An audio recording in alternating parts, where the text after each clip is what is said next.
Pernah nggak lo lagi asik scroll TikTok atau Instagram, tiba-tiba lihat postingan teman-teman lo yang lagi hangout tuh seru banget. Di satu sisi lo mikir, mereka seru banget ya. Terus muncul pikiran lainnya. Seru kali ya seandainya gue ikutan mereka juga. Atau malah ngerasa kayak ketinggalan banget. Pernah ngalamin? Kalau iya, itu yang namanya FOMO. Dan lo tahu nggak, itu bahaya banget. Apalagi buat kesehatan mental kita. FOMO tuh kayak bom waktu yang pelan-pelan bikin hidup kita ngerasa nggak bahagia. Tapi jangan panik dulu. Hari ini gue bakal jelasin FOMO itu apa, kenapa kita bisa kena, gimana dampaknya, dan yang paling penting, gimana cara keluar dari lingkaran setan ini. Jadi pastiin lu nonton sampai akhir, karena ini bukan cuma buat gue, tapi juga buat lo.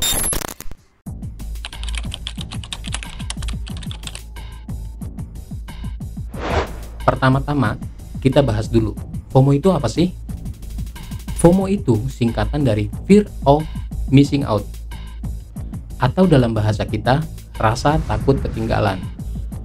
Ini tuh kondisi di mana kita ngerasa cemas karena ada sesuatu yang penting atau seru yang terjadi. Tapi kita nggak ikut terlibat. Masalahnya, di zaman sekarang, media sosial tuh kayak bensin lah buat FOMO ini. Lo pernah nggak ngerasa begitu buka Instagram atau TikTok, semuanya kelihatan lebih sempurna? Kayak orang-orang tuh cuma nunjukin sisi terbaik dalam hidup mereka.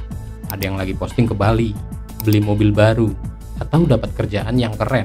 Padahal, lu nggak tahu tuh apa yang sebenarnya mereka rasain di balik layar. Nah, menurut penelitian yang gue baca dari Computer in Human Behavior di tahun 2001 bilang kayak gini.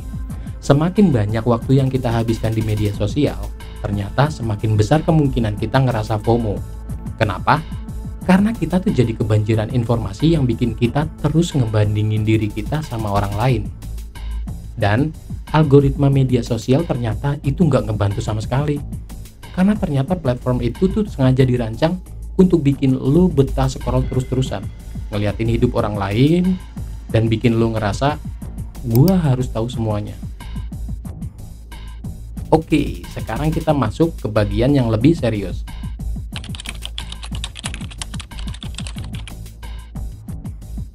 Gimana sih FOMO ini mempengaruhi kesehatan mental kita?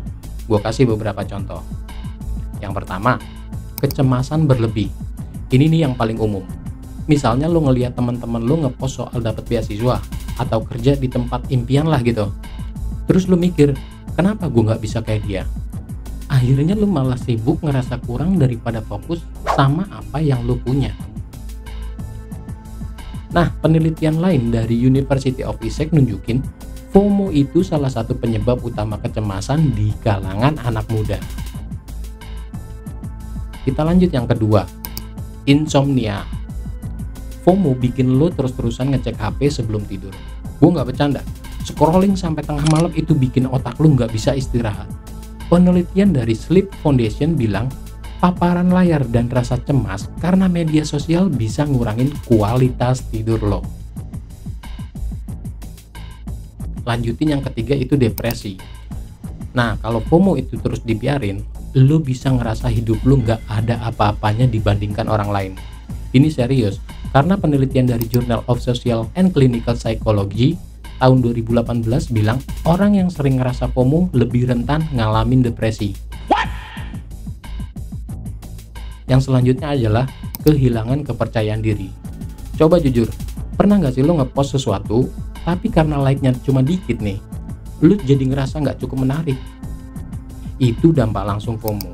Lo mulai ngukur harga diri lo dari validasi orang lain. Padahal itu nggak sehat. Jadi kalau lo sering ngerasa nggak puas dengan hidup lo, coba deh lo pikir lagi. Apa benar hidup lo seburuk itu? Atau jangan-jangan nih, itu cuma ilusi yang diciptakan oleh FOMO.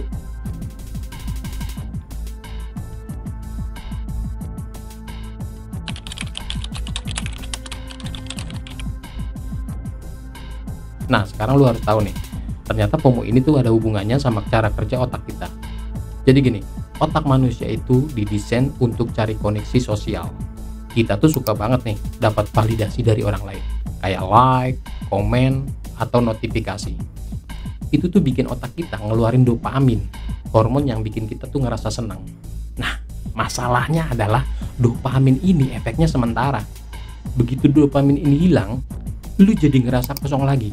Dan cara tercepat buat dapat dopamin lagi, balik scrolling. Lu jadi masuk ke lingkaran setan. Lu terus-terusan ngejar validasi tanpa sadar kalau itu justru bikin lu makin capek mental.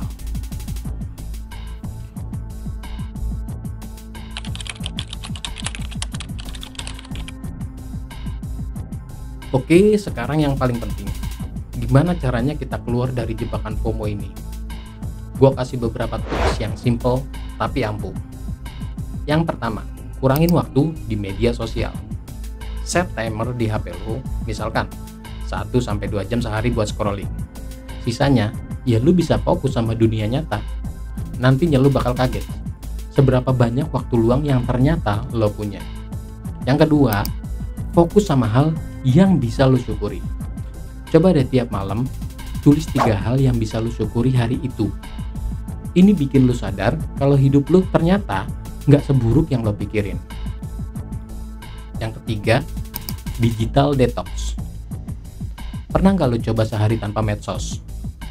Gue yakin awalnya susah, tapi lama-lama lo bakal ngerasa lebih bebas.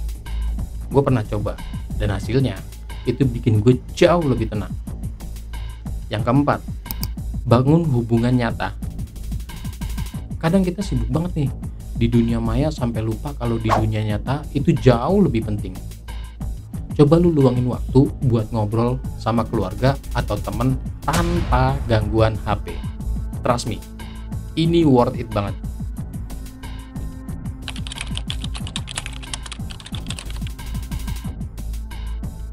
Gue pengen lo ingat satu hal. Hidup lo itu nggak harus sempurna untuk jadi bermakna. Apa yang lo lihat di sosial media itu cuma sebagian kecil dari hidup orang lain, bukan keseluruhan cerita mereka. Jadi jangan biarin FOMO bikin lo lupa nikmatin apa yang ada di depan mata. Hidup kita itu punya cerita yang unik. Jangan bandingin bab pertama lo sama bab terakhir orang lain. Fokus aja sama perjalanan lo sendiri. Nah, kalau video ini bikin lo sadar atau ngerasa terbantu, jangan lupa kasih like, share ke teman-teman yang mungkin juga butuh dengar ini. Dan komen di bawah soal pengalaman FOMO lo. Gue bakal baca dan kita bakal saling support. Dan pastinya subscribe channel ini biar lo nggak ketinggalan konten inspiratif lainnya. Mulai sekarang, gue harap lo bisa ingat bahwa lo tuh lebih dari sekedar apa yang ada di medsos. Ya udah, sekarang sampai ketemu di video berikutnya. Semangat!